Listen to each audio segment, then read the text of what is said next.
Hi. Hello. So first things first, can you hear me? Because that's super important. And also, is it too quiet, too loud, or is it okay? Thumbs up, yes in the chat. Yay, you can hear me. Okay, good.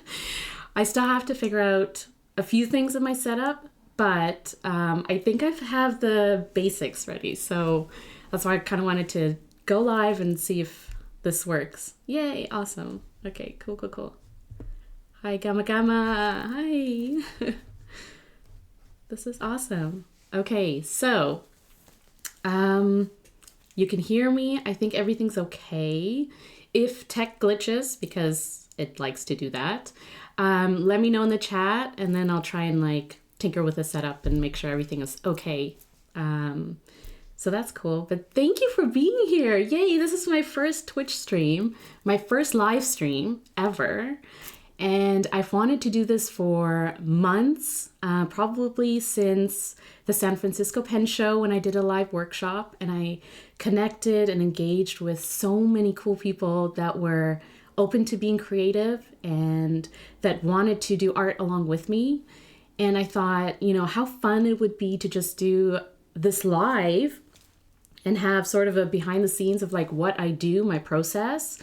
And like Gamma said, it's sort of, the unedited version of my video that you see on YouTube. So I have tutorials on YouTube.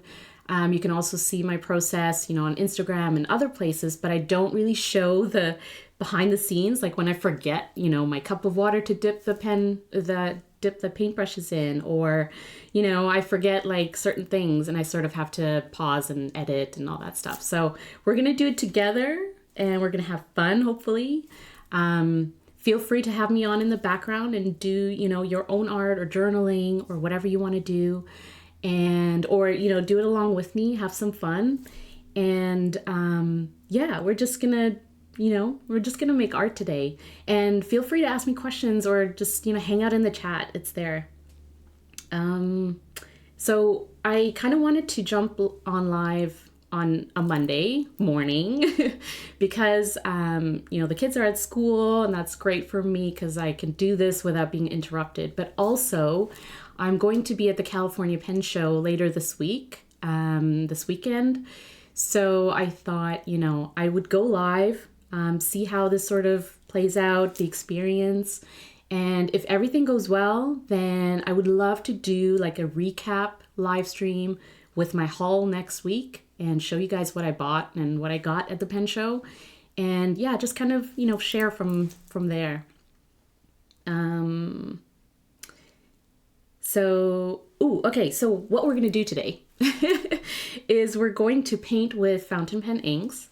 So if you are watching the replay or you don't know who I am, I'm Carola. I am a planner, journaler. I'm a stationery enthusiast. I love fountain pen inks and fountain pens, and I love to paint with fountain pen inks. So I found that, I love fountain pens and I like using them, but I'm not going to go through all my inks. So I started painting with them and having fun with them. So if you follow me on socials, then you've seen my unique abstract floral style. It's basically like an intuitive way of painting and drawing, and basically just letting my hand guide me and trusting that the end product is going to, show the joy that I felt creating it. And so there's like zero expectations. And I'll show you as I'm doing it. I honestly don't know what the end result is going to look like, but I am a firm believer that if you enjoy creating the art, then you're going to love the outcome because you put all that joy into what you create. So yeah, if you're going to do it along with me at any point, just remember that we have no expectations. We don't expect it to turn out a certain way, and we're just going to have fun with it. So yeah, what I'm going to use, I'm going to talk about the supplies, and yeah, feel free to jump in the chat and let me know how you're doing. How was your weekend? What are you up to this week? And we'll kind of chat and paint together. We'll just kind of do this together. So What I'm going to use today, actually Gamma Gamma is in the chat. So Eric, my friend from Amarillo Stationery, gifted me these inks that he released in January, so last month. And they're out now at Amarillo Stationery, and I'm going to actually put in the link in the chat just so it's there.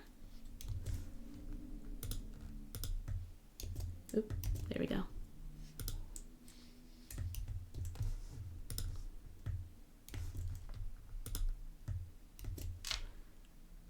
That doesn't want to work for me. That's okay.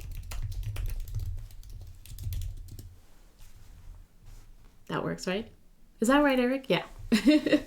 Okay. So, yeah, if you want to pick up the inks, you should be able to get it from amarillostationery.com. And I'm going to walk through the different inks that are possible. Yay! Okay, awesome. It shows up. Okay, so I'm going to walk through the inks that you can get, and we're going to look at the shades. We're going to look at the properties of the inks as we paint with them. And that is why and here's kind of a preview of what I have already created with the inks. And you can see they are beautiful. They're gorgeous. Those inks work so well together and they complement each other so well. So kudos, Eric, for coming up with an amazing lineup of your first 4 inks. And I hope that you keep adding to them as you go. And so what we're going to do is I'll talk a little bit about the inks as I paint with them and as I swatch with them. And then we're going to draw floral outlines using a Kakimori stainless steel nib. So if you have one of these and you've wanted to try them out, then I'll show you how, you can sort of angle them to get different line widths, and how it's great for drawing with and for writing, but it holds so much ink that it's great for swatching, drawing, so any of those things. So we're going to do that, and I guess we can get started, but yeah, let me know if you have any questions or things as we sort of go. I'll talk about the supplies because I always kind of forget to mention what I'm using, but if you're watching the replay wherever, then I'll try and have a post just to talk about the supplies that you might need if you want to recreate this. So first, paintbrushes, super important, but it does not matter to me what kind of paintbrush you use.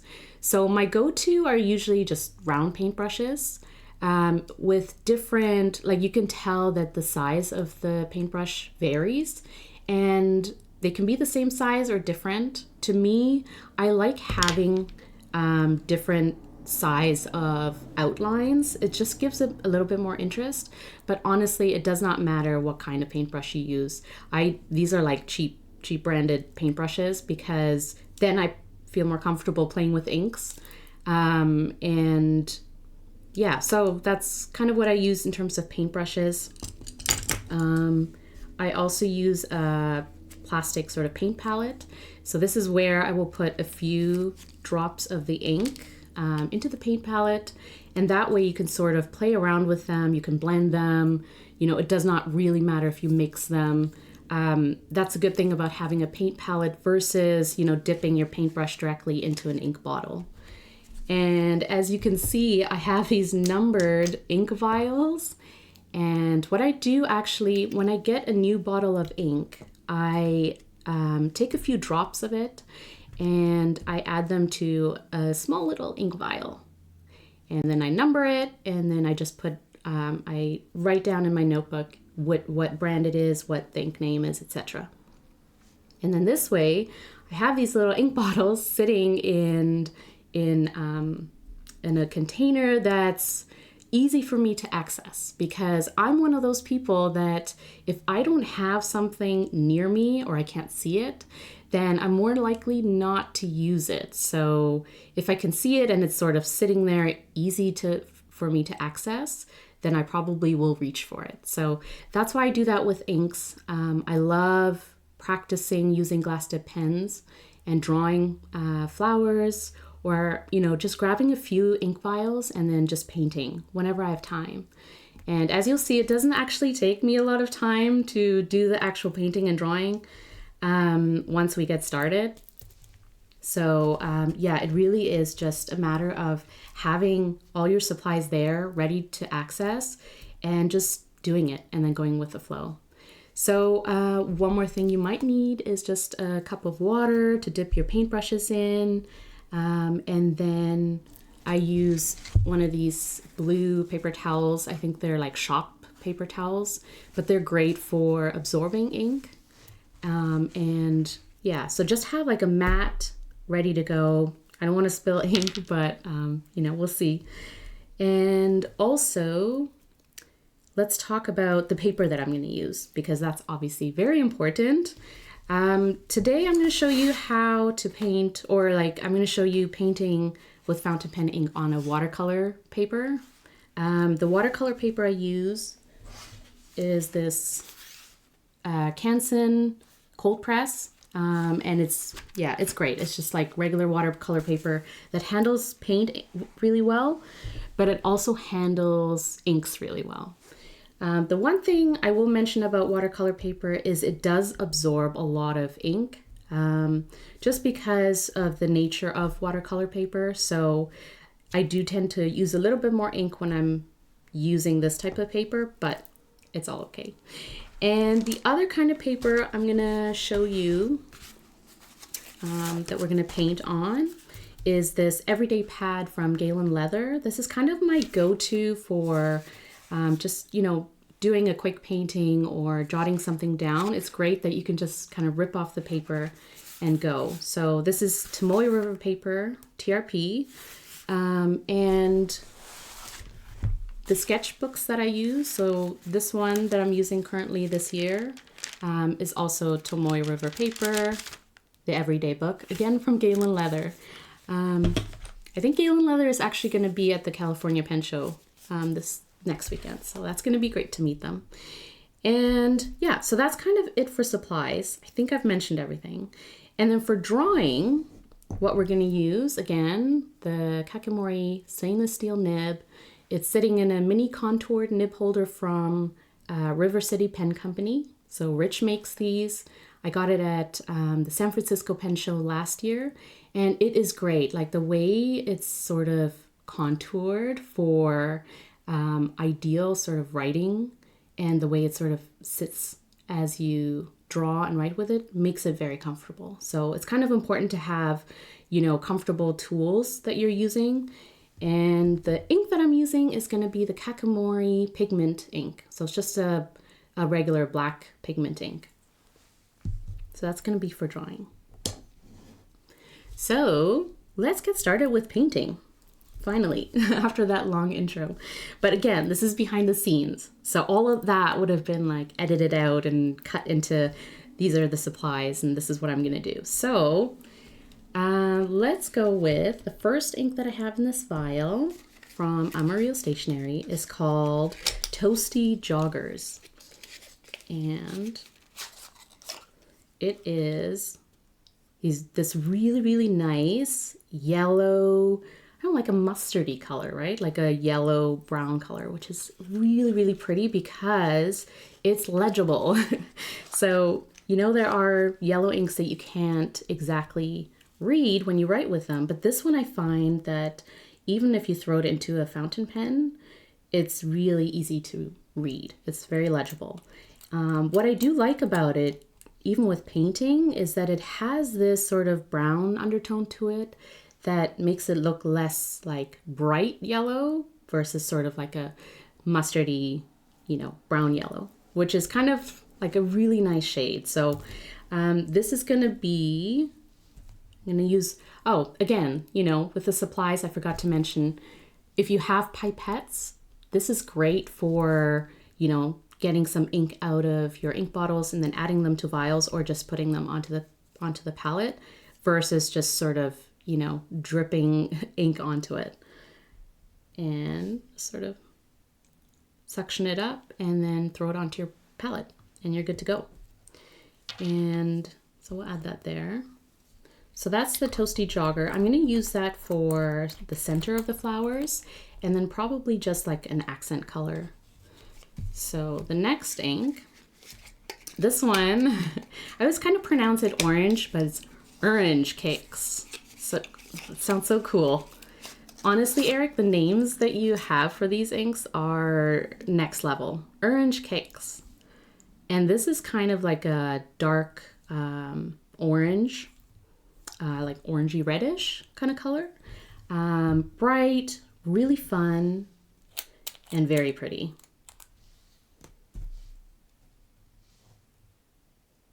So we're going to add that to the palette.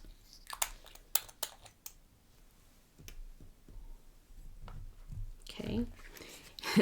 And then the third ink is called Teal Waistband. And this, I have to say, is probably my favorite shade out of all the four. And I've been kind of playing with the inks for a month now or so.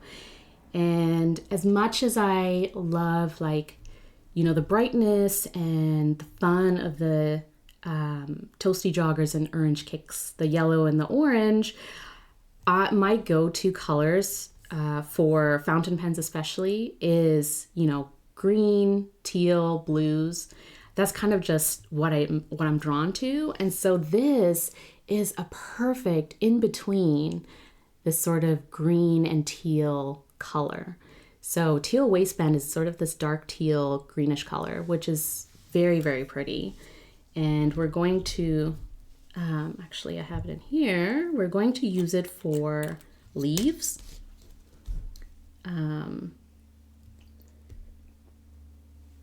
Yeah, so we're gonna use that for leaves and maybe a little bit of an accent color as well.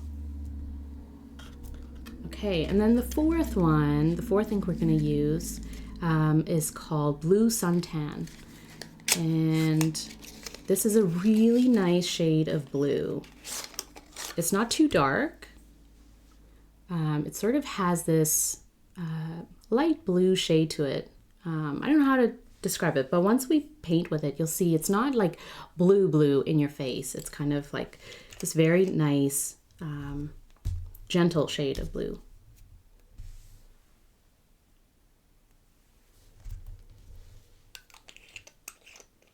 Oh, I took it right out of the bottle. Again, it's totally fine. That's why pipettes are great, because you can take ink out of the bottle, add it to a vial, put the bottle away, and then you're not sort of, you know, spilling bottles of inks. Okay, so we'll set that aside.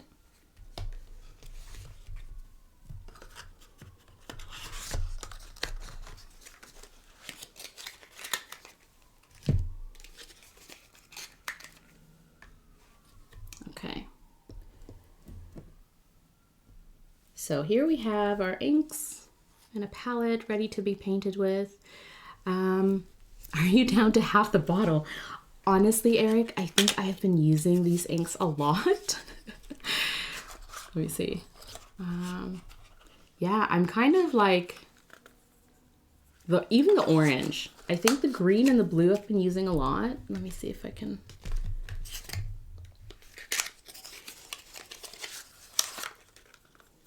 Oh yeah, this, like, I've used up a quarter at least.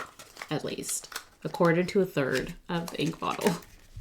And the blue too. Like, I have been painting and filling up my fountain pens with, right, with these inks. And that's why I kind of decided to paint with these inks for my first live stream, because they were literally sitting there at my desk, you know, this happy, and I think I've mentioned this quite a lot, but I can't with this, Eric. I can't. This is like, what is happening right now? Like, this is amazing, right? This looks so cool. This is everything in a packaging. Like, right, sitting on my desk like this. And honestly, it's like so easy to reach for, to paint with, and then also like ink up your fountain pens. So yeah, I can't say enough about your inks, Eric.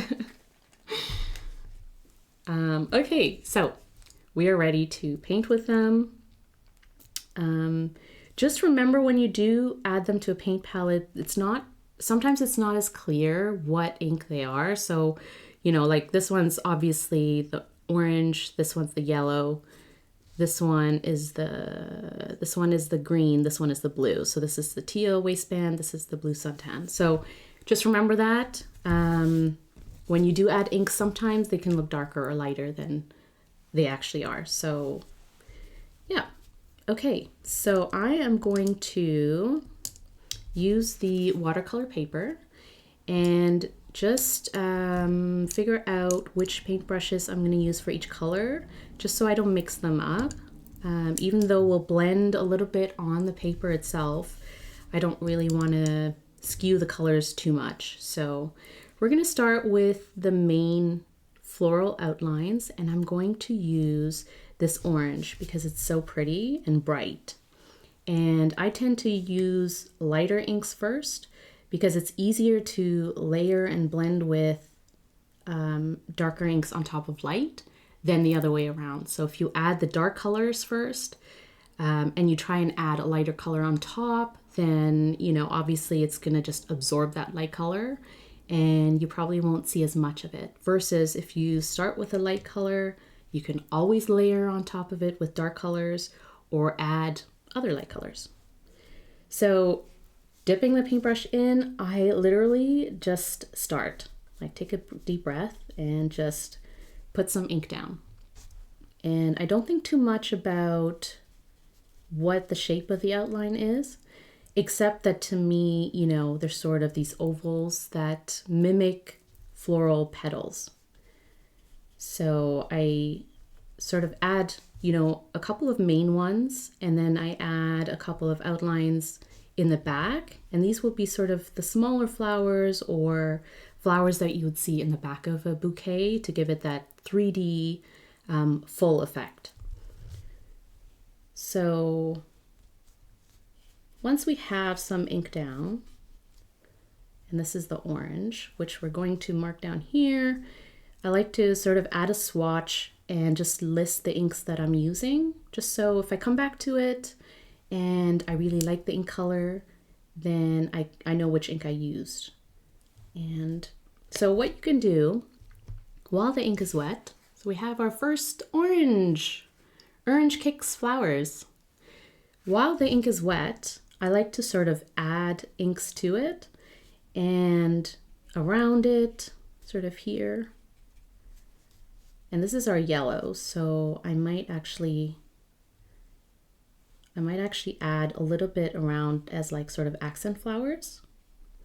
And you can see with the ink, it starts to pull in the orange that's already there, which is really, really fun to see. So you can see those inks start to play together. And then once we sort of add the darker ink colors, you'll see a little bit more blending as well. So that already, like the way that it's playing, right? It's so good. Like, how fun is that? And I love seeing the ink properties start to take shape in terms of just sitting by itself, but also how they play with other inks.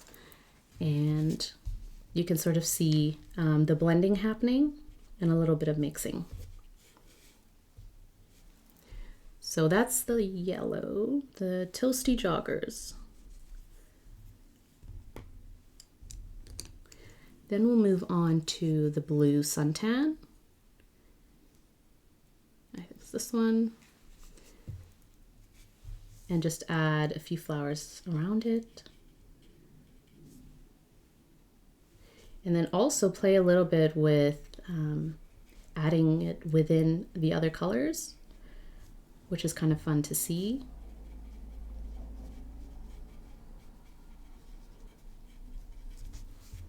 Again, not really thinking about the end result or what I want it to look like. I just kind of let them do their own thing. So here, I love this. This is sort of taking on a little bit of dark, a dark shade here, but it's flowing into the yellow a little bit, and that's giving us a little bit of the green. And then here too, it's kind of taking over a little bit, some of the orange. which is really fun. We'll do like a big blue flower here. Okay, so that's the blue. So like I said, when you paint on watercolor paper, it does take up a little bit more ink than it would if you painted on like Tomoe River paper or something that is fountain pen ink friendly, because the ink sort of sits on top of the paper versus watercolor paper sort of, you know, soaks in a little bit, and you may end up using a little bit more ink, but it's all for fun. So we're gonna go with the green now. This is the teal waistband, or the dark teal, I think. It's kind of this pretty shade. And we're going to add some leaves. And this is sort of, you know, where you can play with the paintbrush a little bit. I like to create leaves by kind of pushing down the paintbrush. So I kind of do just like push it down like this and then pull it back up. And you kind of get this leaf shape, right? Like it's very, like I don't really just paint a leaf. I just kind of let the paintbrush do the leaf for me, do the trick. So you'll see again, I just kind of push down, and then you can add another line on the other side to sort of close off that leaf shape.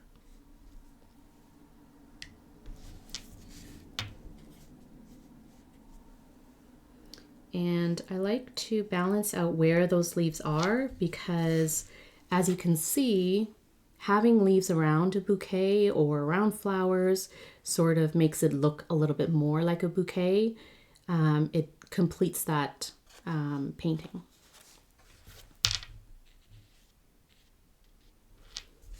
And I think that's kind of it. Maybe I'll add a little bit of green in here, just because, you know, there's leaves within a bouquet and around flowers. And so we'll kind of do that. So yeah, that is gorgeous. Again, I love the inks. I love how they play together. I love the blending. And yeah, they sort of, you know, they have that same tone to them, which just makes the whole piece look like one piece. So we're going to finish the painting. That's it. Like that is the painting portion. And that didn't take long. And it was very relaxing and fun. And as the ink dries, you can sort of see the green is still wet. But as the ink dries, what it will do is where that ink is pooling right now, you'll start to see, you know, the shading of it a little bit. So we're going to let that dry. In the meantime, I will also do a painting on Tomoe River paper, just to show you kind of the difference between how they would look once they're dry, but also the process of painting on Tomoe River is like less ink, you know, we'll use up less ink, and also the drying time might take a little bit longer on TRP, but we'll see. So I'm going to set this aside, and we're going to add a little bit more ink.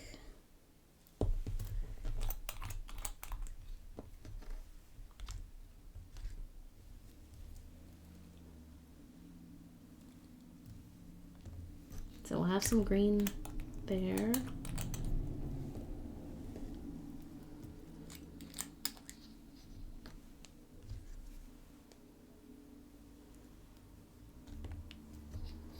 We'll add the blue there.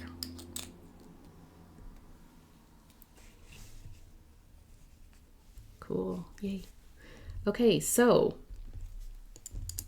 now you can use the same. How did you come up with your floral drawing method? Thanks, Eric, for that question.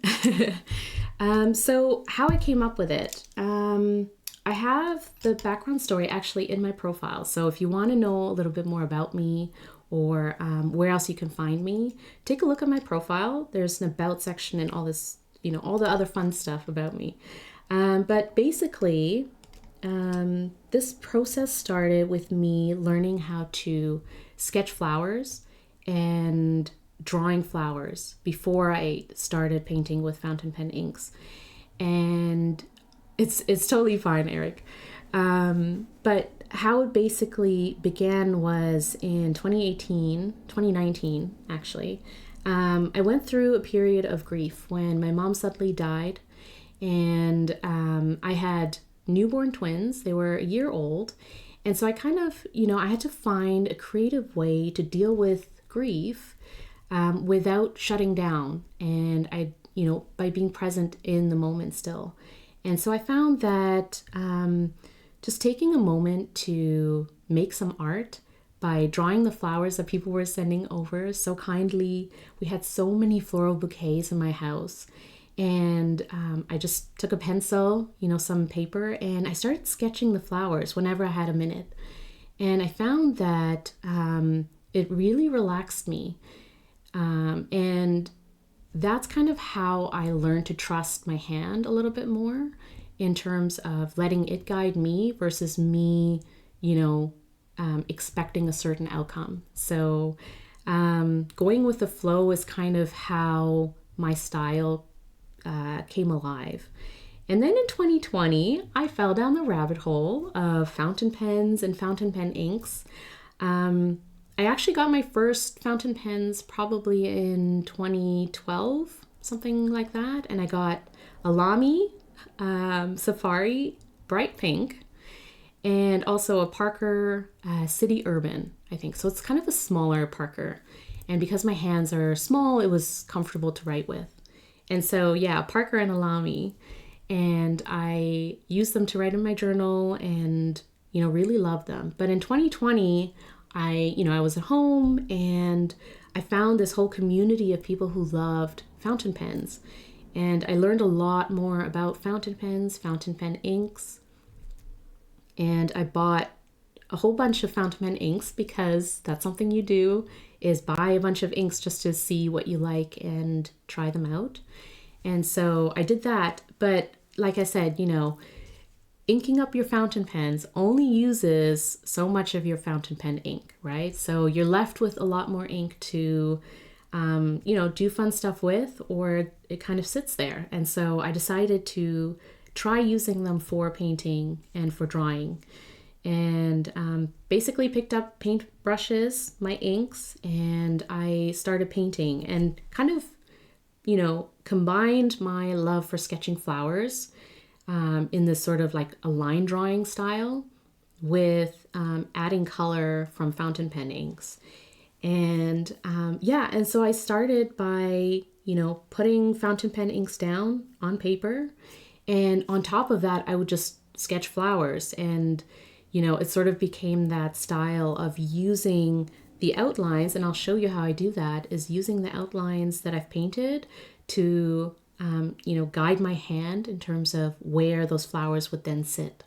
So yeah, it's really fun. I'm glad you asked, Eric. So yeah, definitely, our styles come from practice. And if I hadn't, picked up the pencil and sketched or done any kind of art in the first place, then I don't know if I would have gotten to this point. And if I hadn't, just experimented with inks and painting and trusted the process, basically, I probably wouldn't have that confidence in my style now. So every day I like to pick up a glass tip pen and a vial of fountain pen ink, and I just draw a quick, floral sketch. And I do this every day because, it's not only practice, but it's like it builds your muscle memory. So your hand will then, know the lines that it has to take to make what it wants to, basically. So what I always say is trust the process, go with the flow, and have zero expectations. And keep doing that. Just for fun. Have some joy in it, and you'll build your own style and you'll build confidence. I think that's an important part of it, is having the confidence, knowing that you can create art. It's not about, thinking that you're an artist or thinking that you have, some sort of skill or talent for art, it honestly does not matter. It doesn't matter. Everyone, I think, has a creative side to them, and it's just a matter of doing it and doing it and doing it over and over, and practicing that, having fun with it, because eventually you will get to the point where you're confident enough to do it. And when you're confident and you enjoy it, I truly, truly think, yeah, zero expectations. Like, don't expect anything. And when I first started, I didn't do it for anyone. I didn't do it for Instagram. I didn't expect to post it. I was honestly just doing it for myself. And then I think maybe a couple years ago, I posted a video or reel or something of me just like painting with flowers. And all of a sudden I was getting these posts and messages back, like, saying, this is great. Like, how did you do that? And it only took you, a minute to do it and show me. And so I kind of thought, okay, like, let's do it together. Or, I started making more videos to share with people. And yeah, that's kind of why I did the live workshop at the San Francisco Pen Show last year too, is because I wanted to show people that it was that easy. All you kind of need is, basic supplies. As a fountain pen enthusiast, you probably already have all these things. And a few stationery supplies, and you're good to go. And it doesn't take that much time either. So it's just sitting down with these supplies and just doing it. And yeah, so that's how I started. And honestly, as I keep doing it, I find that my style also evolves, and I sort of learn a little bit more about what I want to try and do with the inks and how I want to draw them. And so, it's playing with tools and playing with paper, playing with inks, and just having fun. Zero expectations. Because I find if you have expectations and you expect that it's going to look good, or it's going to good in quotes, because good is subjective. Once you sort of have those expectations of yourself, then you're kind of limiting yourself in terms of, what it will become. So I say zero expectations, just as a way to take that pressure off. So you don't put pressure on yourself, and you don't expect pressure to be on you to create something really, really, good. Okay, so let's paint a little bit on Tomoe River paper. And I'm just looking at the watercolor piece that we did. It's almost dry, so that's great, because then we can draw on top of it soon. But in the meantime, let's paint on TRP and let that dry, so then we can do a little bit of drawing. And I've dipped all the paintbrushes in here. Don't drink this. This looks very swampy, but we'll set it aside so we don't drink it. Okay, so let's see. Let's do a little bit more orange in this one. Orange. Let's do a little bit more orange in this one. Okay. So we'll put a little bit of the orange color.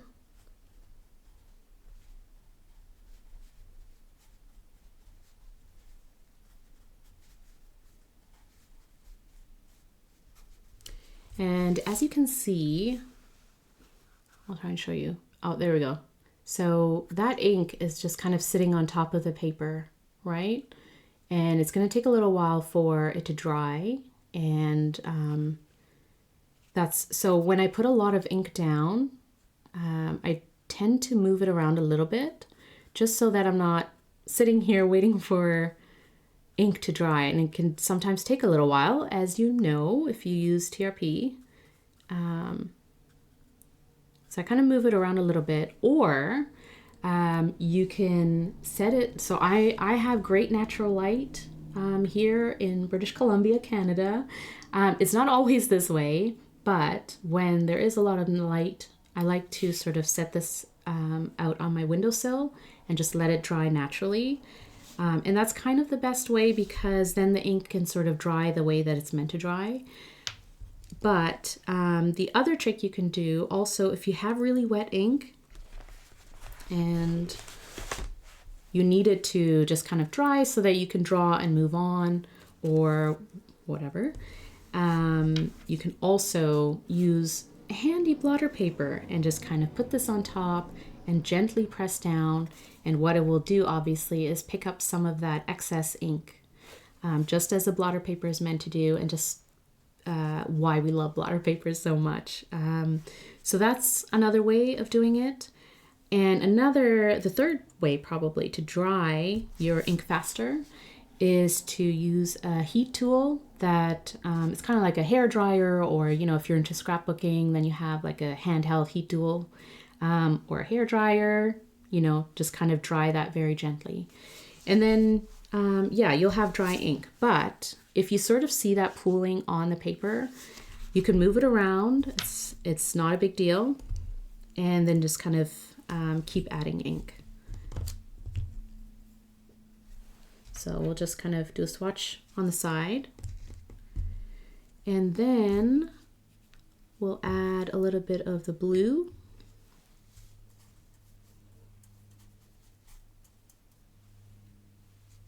Just kind of do that. And I like to add, sort of position the ink colors in different sections of your paper, just so you don't have a lot of one color concentrated in one area. Yeah, I just like, so this is what happens in a YouTube video that you don't see because I edit it out. But I sometimes dip the paintbrush that I've been using with one color into another color for no reason at all. And so I'm kind of left with this like blue yellow color, which is okay. But so yeah, that doesn't make it into my final YouTube video probably. And then I'll have to like kind of, in my mind, I have to remember, which ink is where, and don't do this. Like, interesting, right? Like, this is your new ink color, Eric.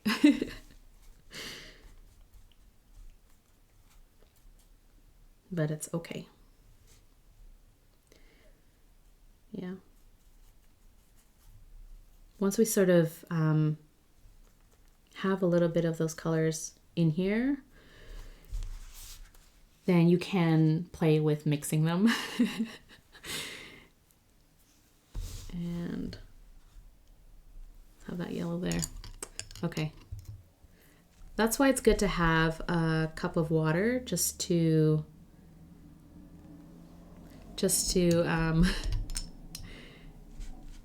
get your paintbrush nice and clean again.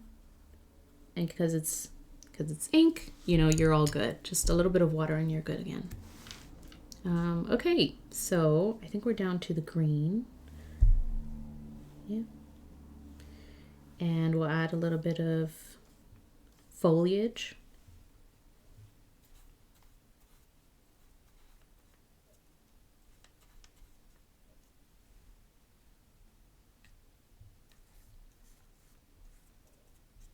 The other thing you can do is if you don't have a lot of time for ink to dry, or if you kind of don't want to deal with, a lot of ink, like all this ink is sort of pooling in different sections of where we put the ink down.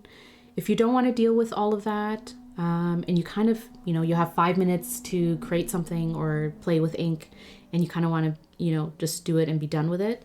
Remember, you can use a thinner paintbrush, and that way, if you're using a thinner paintbrush, you're putting down less ink, and so you don't have to deal with, like these paintbrushes that put down a lot of ink.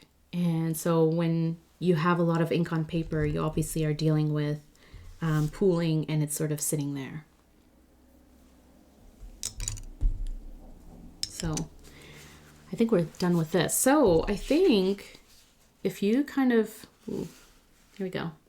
If you kind of compare watercolor paper versus TRP, right? Like there's a lot of pooling that's happening on Tomoe River paper because the ink does sort of sit on top of the paper, right? And you don't see the paper really soaking that in or absorbing it, versus on the watercolor paper you do. And because it's made for paint, obviously. So the end result will look a little bit different depending on which paper you decide to paint on and how you sort of let it dry. So we'll wait a little bit for this to dry.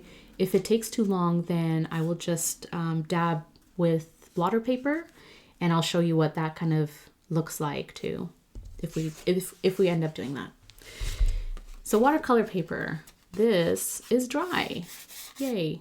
So this is actually good to go in terms of oh, there's a little bit here that's not dry. So with that, what I'll do is I'll just kind of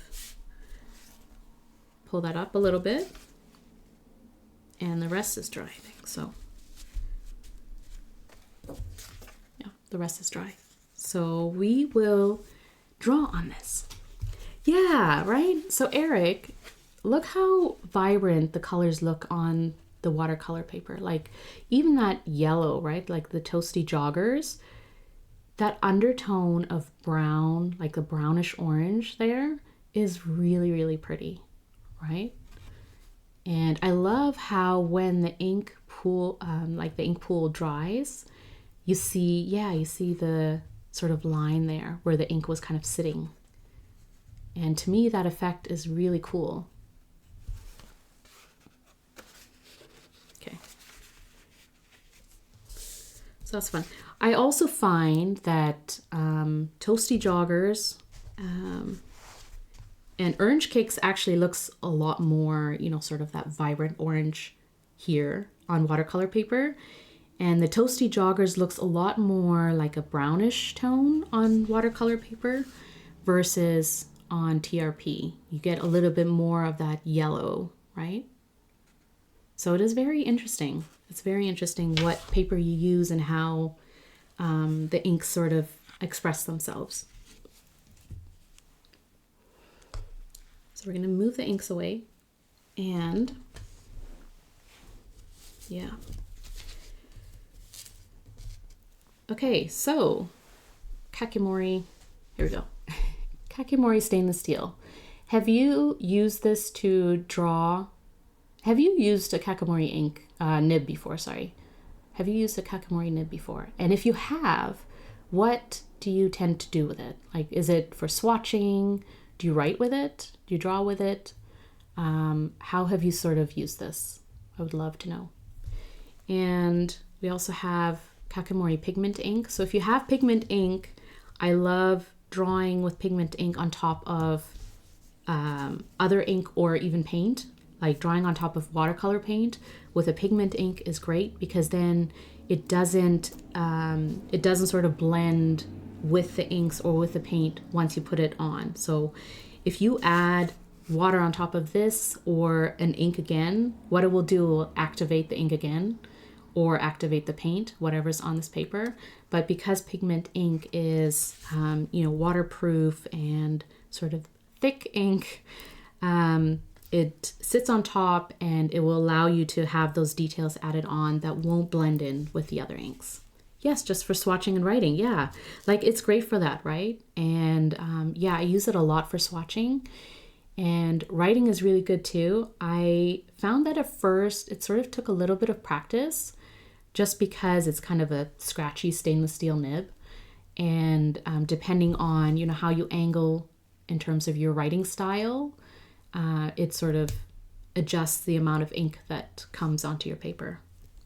And so we'll do a little bit of writing here, because what I'm going to do is I'm going to write down the name of the ink here, and then I will show you a little bit of the drawing, how I draw on top of the paint.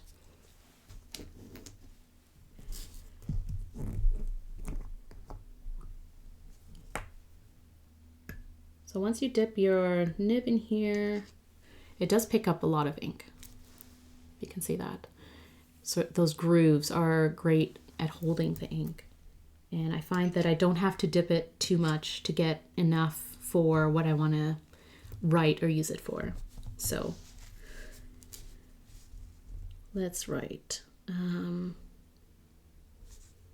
Okay, let's write the name of the ink, and then we'll put Amarillo underneath.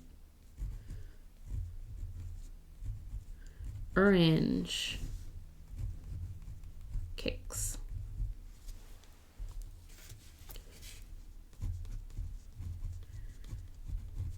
Toasty Joggers.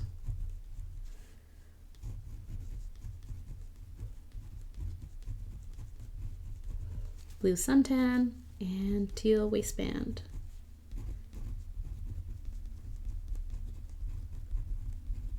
So writing on watercolor paper, because the texture it's not smooth, it is a little bit different. It sort of feels a little bit different writing with a kakimori nib, but still doable, and it actually turns out like the line is like a fine line just because of the way that I angle my pen to write. Okay, so drawing. So how I sort of approach drawing, it's sort of like a line drawing style, because I try and not pick up my nib or pen or whatever I'm using to draw too much. I like to sort of, as Brad from the Pen Addict would say, it looks chaotic and it's sporadic. It's just going with the flow. So you'll find that I don't think too much about the look of each flower as I'm drawing, and I don't pick up my tool too much. And that way my hand can sort of freely do drawing or draw where it sort of needs to go, if that makes sense. So I start from one corner and I sort of move down because I don't want to smudge the ink obviously as I go. And because we have leaves here, what I kind of do is I follow that outline. So putting down the pen, I sort of follow that outline and I just draw that shape of a leaf. And I kind of keep going from there. So I kind of just, there we go. And I don't mind having white space around the leaf because to me that just gives it a little bit more interest. So, right away it's not a perfect leaf. These are not perfect leaves. But because we have the ink and we're drawing that black outline, it's showing our eyes basically what that is, right? So we're looking at it and our brain will register that the shape of it, the outline of it, those are just general leaves. So moving on from there, I will start to draw the flowers here. And what I like to do is angle that kakimori nib a little bit closer to the paper, and that will give you those really nice swatch lines, right? So what you can do with that is draw the center of the flower. So just, put down a little bit of ink in the center there. And for me, that's the center of the flower, just because it gives me a starting point to drawing that flower. So from there, I kind of move outward in sort of an oval shape, right?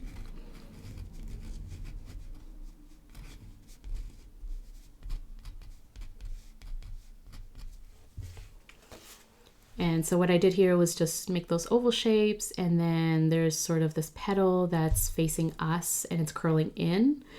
And some tricks that I use, having directional lines that curve whichever way that the petal is curving, again, give another indication to the eye of where, like, what's sort of going on here. So looking at this, it's kind of showing me these lines that are coming outward towards the petal.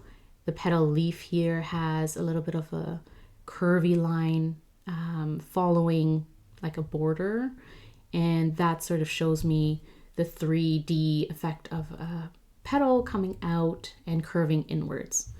These are just some tricks that you sort of learn by just doing it and practicing and over, you know, just the more you do it, the more you sort of see your eye just tends to register different things. So this is why the Kakimori nib is so great to paint with or to draw with, is because it gives you these different line variations that makes it so much more interesting than, like, I use fine liners. You can use a fountain pen with black ink, and that's no problem. But using a Kakimori nib is super cool because of the reason of getting those different line variations as you draw.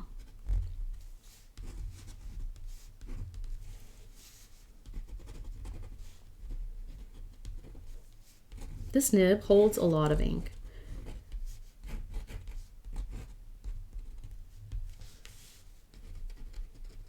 And you kind of get used to that scratchy sound too.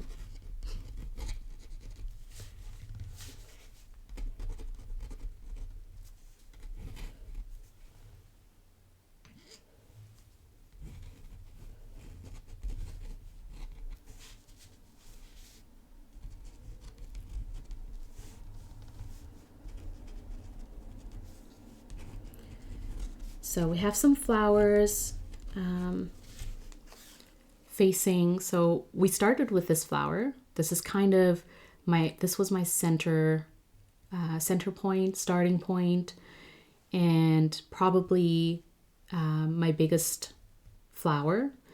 And then from there, I kind of went around that flower to build a bouquet. And so you can kind of see there are some flowers on the top. There are some flowers that are facing the side. So you kind of get the side view of a flower profile. Some flowers facing downwards around here. And that kind of gives it that full effect, right? And just by alternating where the center of the flower is, that was always my starting point. So wherever I kind of put down that ink to signify the center of the flowers, that gave me an indication of how that flower will turn out, or how that flower will sort of look. Like, what direction is it going to face? Are there petals around it? Are petals curling inwards? Those are just things. Those are just factors that I kind of play with as I go. They're very basic, sort of lines, right? Like, that's all we did is we put down a lot of ink for the center, and also just, kind of giving it a little bit of interest. And then around there, like, they were very basic lines, right? And very quick lines, not thinking about it too much. Same with the leaves.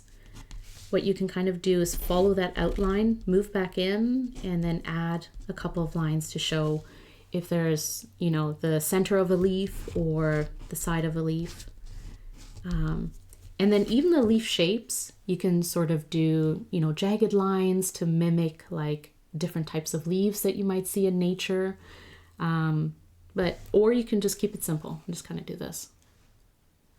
And that's it. Like, that is complete.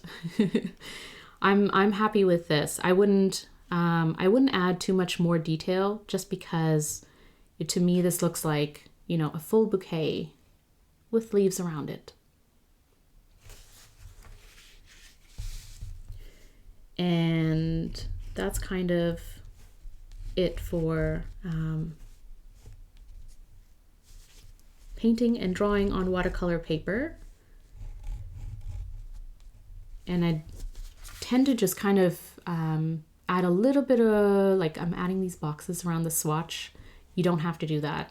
But I kind of just do that so it gives a little bit more interest. And this is good to go. I like this, right? Like, this is so nice.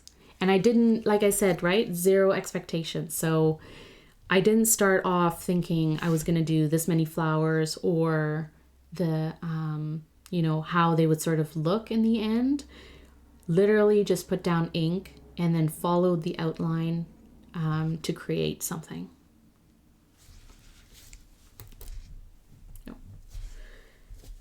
So that's on watercolor paper, which is really cool. And this is still kind of drying, so I'm seeing a little bit of ink pool. They're wet.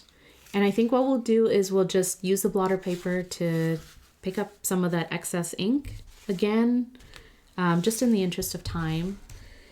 And I'm going to show you how that looks. So again, take your blotter paper, gently put it on top and press down.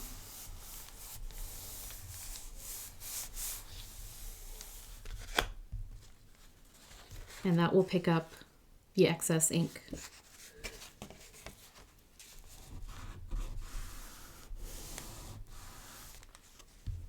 Okay.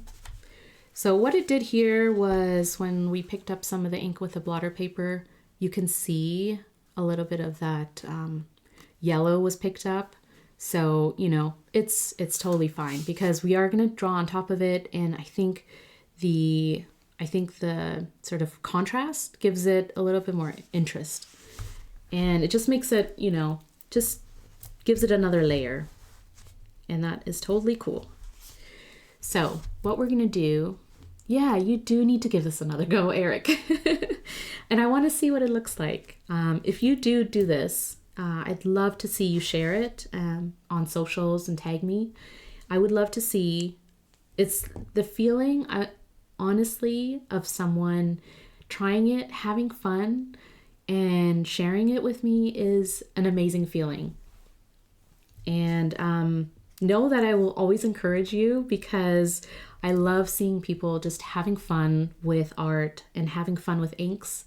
And to me, like just the process that someone will go through to create something like this is an amazing feeling. So yeah, share it with me and know that it will be great. Zero expectations.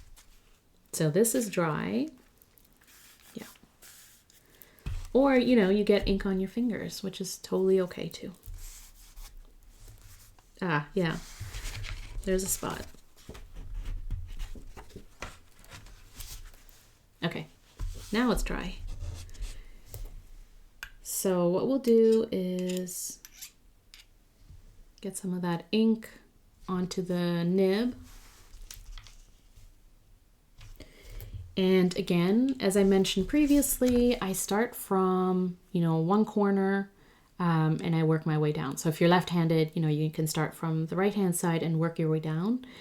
And that way you're not, you know, going over spots that you put ink on top of and you're not smudging it. And also it sort of just gives your eye something to focus on while your hand is kind of doing its thing. So again, following the outlines of the leaf, I kind of just, you know, draw that leaf there. And then I think from here, I'll kind of move that way. So this to me is that swampy color, which I actually kind of like. So like a swamp green. And that can be a flower that's facing sideways. And then these are probably going to be some of our main flowers. So maybe I will start here and I'll put center here and have petals around it. Again, sort of, you can play around with the size of petals too, right? Like big petals. And here we sort of have this big shape, right? Just like a big shape. And what you can do here is add a few lines to give it a little bit of dimension. Yeah, that's a word. And even the leaves or petals, sorry, in the back here, you can add a few lines, just some curvy lines to follow the outline to give it a little bit of dimension.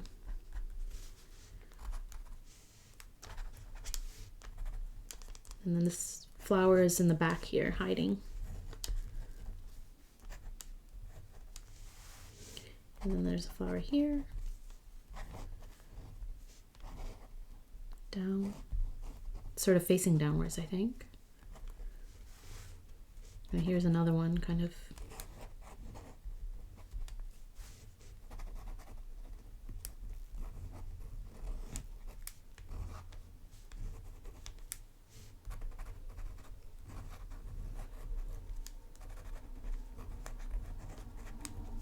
And then there's a flower on top here, this blue, which, like I said before, this blue is really, really pretty, right? Like it's not muted, but it's sort of this light, not in your face blue. So you can see where there isn't a lot of the ink, it just has this, oh, maybe it's like a gray blue, right? Like it's a very, very nice shade of blue that's not like super concentrated.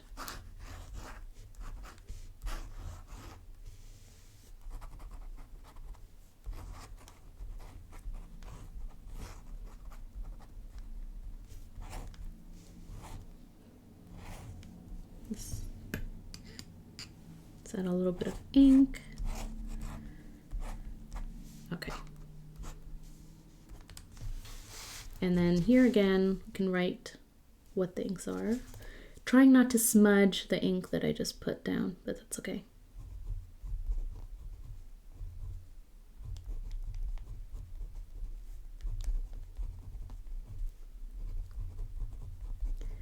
What paper have you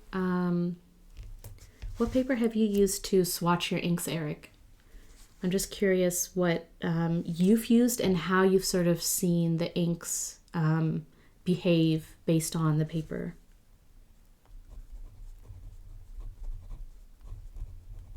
Because I think I've only used TRP and watercolor paper. I'm curious to know what they sort of, how they behave on different paper.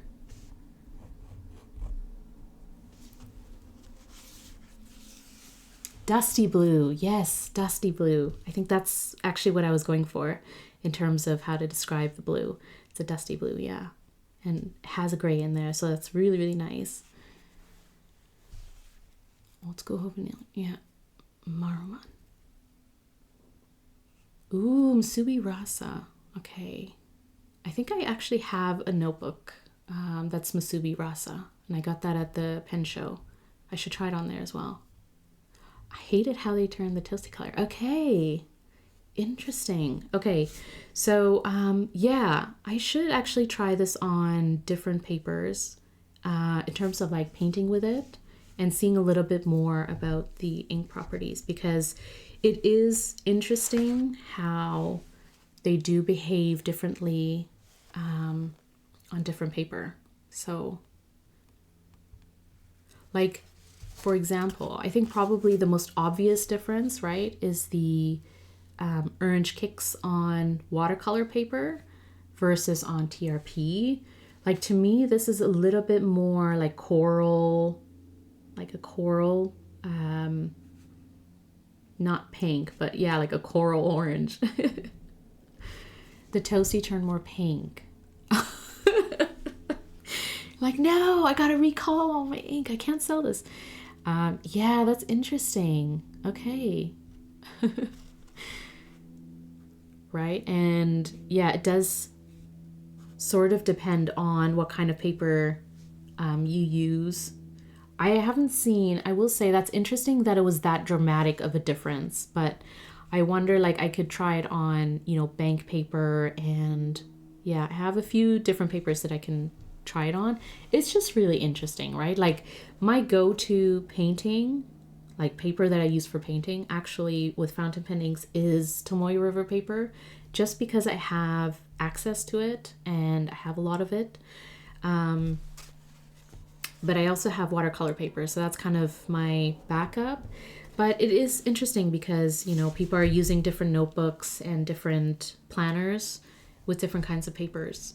And it depends what you're using on a daily basis with your fountain pens. to see how the inks behave and how they sort of, how they reflect on that paper. So yeah, and another difference beyond just the ink color is that you can sort of see why watercolor paper is so good with paint is that, the way that the ink like inks and paints show up so vibrantly, and the paper soaks it up so nicely that you can sort of, you see the color properties, but also they just reflect so well on watercolor paper. And yeah, the teal waistband is leaning more blue. Yes, yeah, exactly. That's true, right? Like this, I can see the teal waistband. It's actually a little bit more teal than it does on this paper, on watercolor paper, right? Like on here, it's like a really dark green. It's almost like an evergreen color or something. But on here, it's definitely like that dark teal green.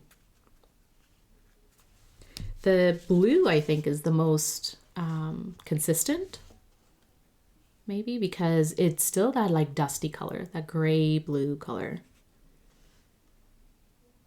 And then the Toasty Joggers is definitely darker on watercolor paper. Orange Kicks is definitely more orange, bright orange on watercolor paper versus sort of this coral orange on TRP. So yeah, that's really interesting. Very cool. Yay, so fun.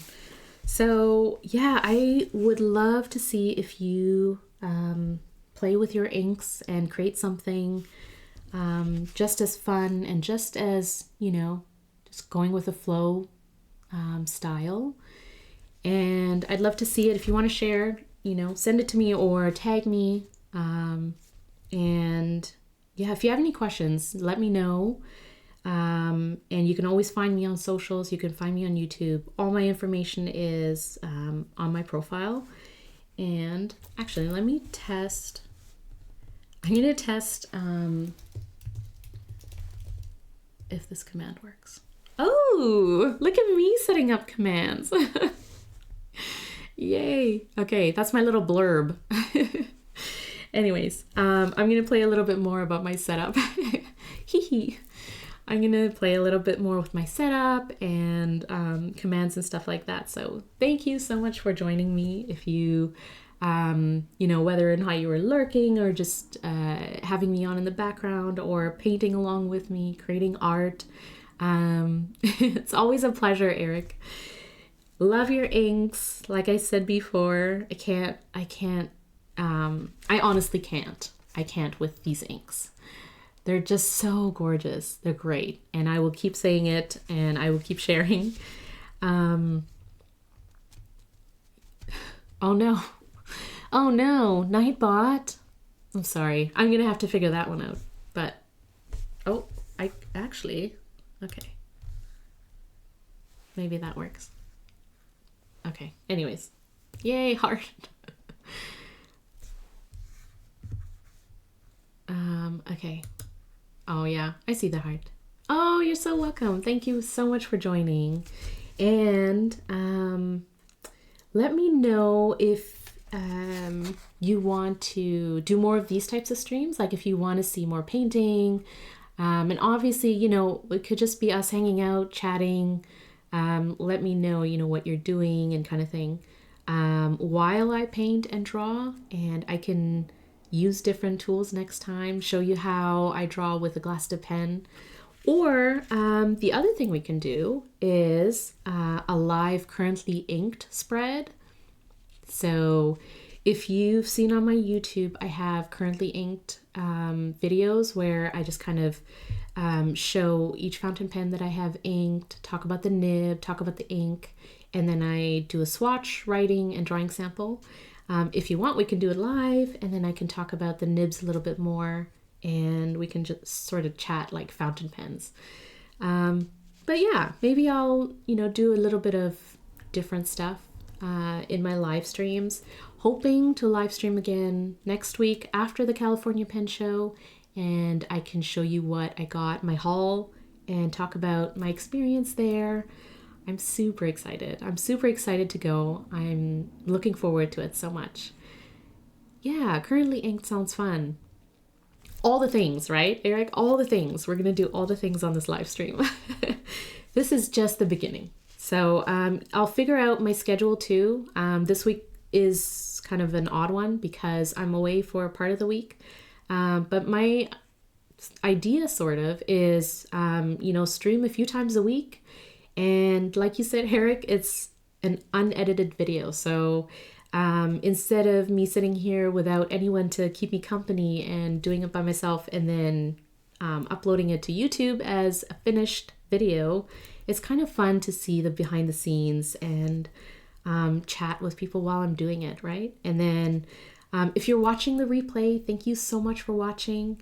And yeah, let me know what kind of content you want to see, or if you can join me. I would love for you to join me as well live.